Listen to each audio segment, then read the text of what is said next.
Vriende, medegelowiges, kinders van die Here, mense wat miskien nog nie daar is nie. Ek wil vandag met u oor iets fantasties, 'n mooi aangeleentheid, en baie mooi eienskappe.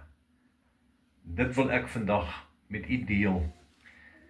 Die vorige keer wat ons gepraat het, het ons gepraat wat dit beteken het dat Jesus God verheerlik het deur die dood. En nou is ons by 'n baie mooi gebeure, en dit is 'n gebeure met die naam van die Anastasia, of die opwekking, opstanding uit die dood. Jy weet, die Russiese tsaar jare gelede, dis baie jare gelede, het dogters gehad, en die jongste dogter het hy Anastasia genoem. En dit is dieselfde woord wat hier gebruik word vir die opstanding. Dit kan nie anders nie, dit is vir my so mooi naam.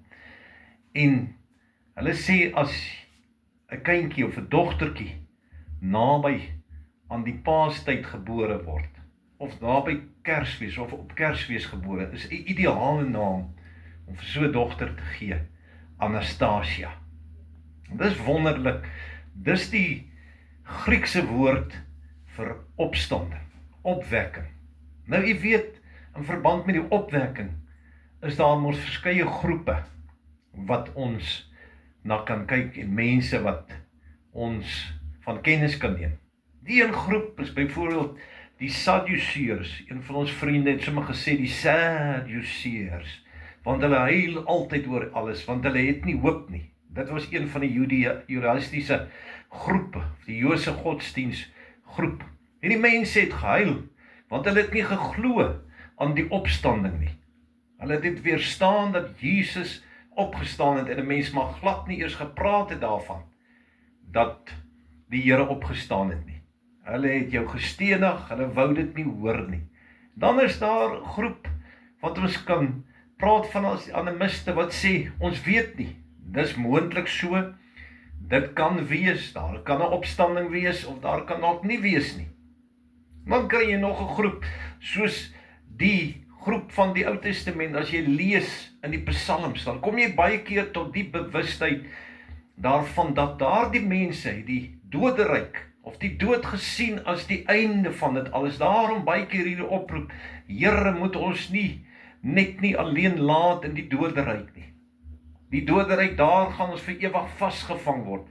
En dit is interessant dat ek en jy weet mos nou, man luister, dit is nie so nie, daar is 'n opstanding, ek en jy kyk anders daarna, en dan sit hierdie wonderlike wete wat kinders van die Here, wedergebore Christen het, dat daar 'n opstanding is. Die Here het opgestaan, dit het nie in die graf gebly nie, hy het uit die graf uitgekom. En dis wat die woord Anastasia beteken, die oorspronklike woord, so mooi woord, luister wat beteken dit. Dit is afgelei van twee woorde, Anna, om te staan, of opgewek te word, en die rede en dat die gevolg van daardie opwekking, is dat jy sal staan. Jesus het gestaan, nie alleen dit nie, hy het uit die graf uitgekom, hy het uitgeloop, hy het beweging gehad, die lewe was terug in hom. Die afwesigheid van lewe beteken ons is dood. Jy lê, en daarom lê die meeste mense. Daarom word hulle neergelê in 'n kus, word hulle neergelê in 'n graf. Weet jy wat beteken die opstanding? Dit sê, die gevolg van dit is, jy's opgewek om te staan, opgewek om te lewe, opgewek om jou stand te neem, opgewek om jou plek in te neem, opgewek om te loop, opgewek om te beweeg, opgewek om asem te haal, opgewek om al hierdie dinge te doen. En dit is so wonderlik, dat dit nie alleen dit is nie.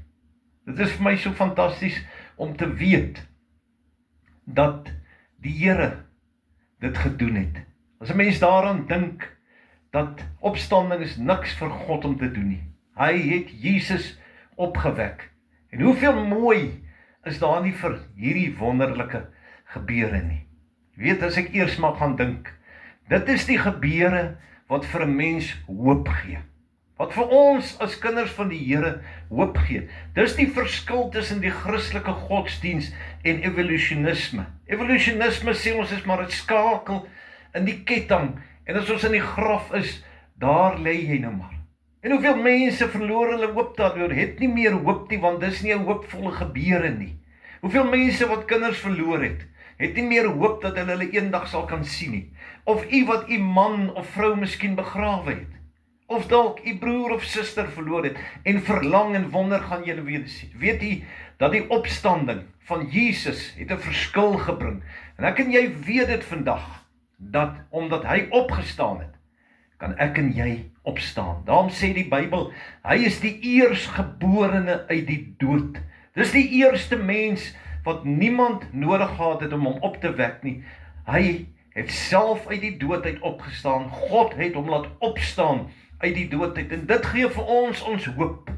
En hoop is mos daardie positiewe krag binne in ons, waardeur ek en jy kan aangaan, ongeag die swaar en die moeite baie keer, kan ek en jy hoopvol bly, want ek en jy daardie wete, ons Here het opgestaan, en selfs as ons by die hartseerste ding, en die swaarste ding in die lewe staan, het is by die graf, bring hierdie wete dat Jesus opgestaan het, vir my en jou die hoop, dat ek en jy gaan ook eendag opstaan, en die graf sal opgaan, en die graf sal oopgaan, dat ek en jy kan lewe en lewe vir altyd.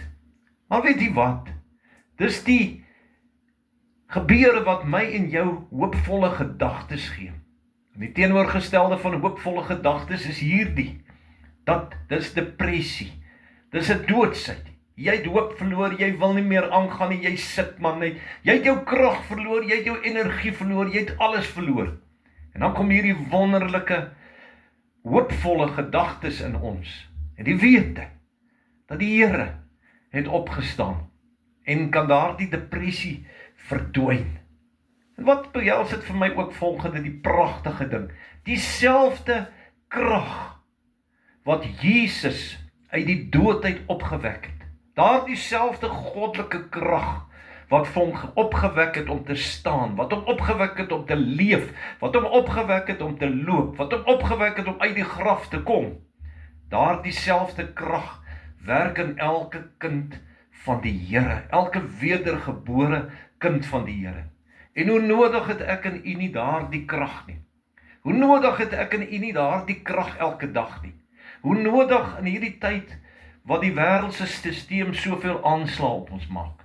Hoe nodig het ons dit in hierdie tyd wat daar soveel aanslag is van die ekonomie en soveel ander dinge, en ons sien al hierdie dinge en die eise van die dag en die tyd wat ons deurgaan, wat my en jou energie tap, en wat ons wegvat, dan weet ons uit hierdie opstandingskrag kan ek en jy lewe, en ek wil sommer sê, prys die Here, dis goddelike krag waaruit ek en u kan lewe. Want wie het daardie krag anders as ons Here? En wat kan ons van hom sê? Hy is die Almagtige. Het u vandag besef die krag wat in 'n kind van God werk? Dis die krag van die Almagtige God. Dis net hy wat daardie dinge kan doen. Ag, hulle sê om maan toe gegaan het vir hoeveel duisende mense ure lank en maande lank en jare lank laat werk om een man op die maan te sit. Kan jy dink wat doen hierdie Almagtige God? Hy hang al die planete, hang hy in hierdie hemelruim. Hy laat hulle draai, hy plaas hulle in wentelbane. Dis die Almagtige krag. Hy het die Here Jesus opgewek, en daar dieselfde krag werk vandag in jou, dat jy kan oorwin en dat jy kan aangaan vorentoe. Nee, die hoop hou jou aan die gang nie, maar daar die krag wat die Here jou gee, fisiese krag, innerlike krag, 'n sterk hart, 'n sterk gemoed, 'n sterk sielskrag. Dit werk in ons, en hoe kan hy dit anders te vergelyk? Wat sê die woord van die Here, dat ek en jy dit kan verstaan? Dieselfde krag wat Jesus uit die dode opgewek het, werk ook in jou en my. En ek en u kan weet, dat net soos hy die eersgeborene uit die dood uit was, gaan ek en jy ook 'n gebore mens uit die dood uit word, want die Here het dit vir ons behaal en dit vir ons gewerk. En ek wil vandag vir u sê, wat is die dood vir God? Niks. Sy opstandingskrag transcendeer die dood. Wat het hy van Lazarus gesê? Hy het van Lazarus gesê, hy slaap net. Want hierdie almagtige God is nie bang vir die dood nie. Hierdie almagtige God weet, daar's 'n opstanding uit die dood. Hierdie almagtige God weet, die grafte het oopgegaan in Jesus se tyd en die ontslape heiliges het uitgegaan uit die doderyk, uit die paradysgedeelte van die doderyk en aan baie mense verskyn. En ek wil vandag vir u sê, dis maar van die mooi dinge wat daar vir ons wag met die opstanding. En ek en jy kan nou leef vanuit die opstandingskrag. Ons Here het opgestaan. En kom ek maak vandag klaar met die laaste punt. Dis die dag, die opstandingsdag is die dag wat die Here van praat en wat die Bybel praat, die dag van verheerliking, the day of glorification, wanneer jy verheerlik gaan word, en wanneer jy so 'n liggaam gaan kry, soos wat Jesus gehad het. En kom ons vra vandag hierdie vraag, wie is die mens wat die opwekkingsgebeure gaan deelagtig word? Dit is alle wedergebore kinders van die Here. Het jy jou lewe vir die Here gegee? Het hy jou gewederbaar? Is hy binne in jou? Het jy jou geloof uitgespreek in Jesus as jou verlosser en jou saligmaker? Dan is dit vandag vir jou. Loop vandag soos 'n Anastasia, soos 'n prinses rond, want jy's 'n prinses. Jy's 'n opwekkings en opgewekte mense. Daar wag vir jou 'n dag van glorification. Loof die Here en gaan vertel sommer vir ander mense van hierdie wonderlike ervaring wat kan wag vir 'n kind van die Here. Kom ons bid saam.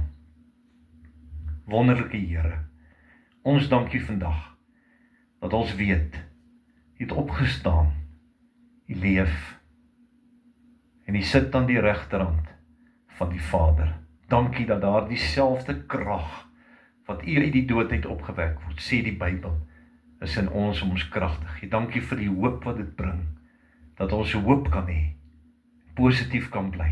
Dankie Here, ons loof U, help ons om te leef as opgewekte mense, en mense wat 'n opwekking verwag, 'n dag van glorification. Help ons Here om dit te gaan vertel, en getuie vir U te wees, dat Jesus het die dood oorwin. Ons hoef nie bang te wees nie, ons hoef nie na uitkomste te soek nie, dit is maar net 'n oorgang, want ons sal opstaan eendag as ons aan Hom hoor. Ons dankie daarvoor, in Jesus naam. Amen.